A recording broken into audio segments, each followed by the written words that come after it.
కర్ణాటకలో ఒక 3 ఏళ్ల క్రితం ఎన్నికలు జరిగే సందర్భానికి డబ్బులు ఖర్చు పెట్టేవాళ్ళు కాంగ్రెస్‌లో ఎవరు లేరు. అప్పటికి తెలంగాణ గూడా గెలవలేదు కదా! ఒక హిమాచల్ ప్రదేశ్‌కి అంత సీన్ ఉండేది గాదు. అలాంటి సిట్యుయేషన్‌లో తన జీవితాన్ని ఫణంగా పెట్టి తను సంపాదించిన ఆస్తుల్ని పార్టీ కోసం ఖర్చు పెట్టినోడు సిద్ధరామయ్య గాదు. డీకే శివకుమార్. తన వ్యాపారపు సొమ్ముని తీసుకొచ్చి పార్టీ కోసం చేస్తే అతన్ని సీఎంని చేస్తామని ఇచ్చిన హామీని పక్కన పెట్టి చివరి నిమిషంలో సిద్ధరామయ్యని చేసి 2.5 ఏళ్ళు అని చెప్పారు. అప్పుడు వాళ్ళిద్దరూ కూడా అవునన్నారు.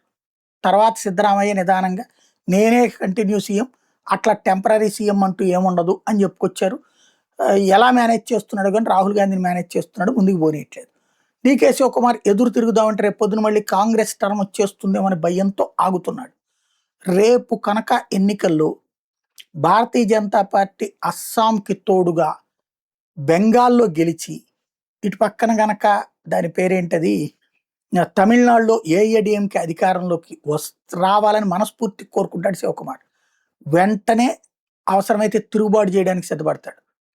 బీజేపీ సపోర్ట్ తీసుకుని ముఖ్యమంత్రి అవడానికి సిద్ధపడతాడు.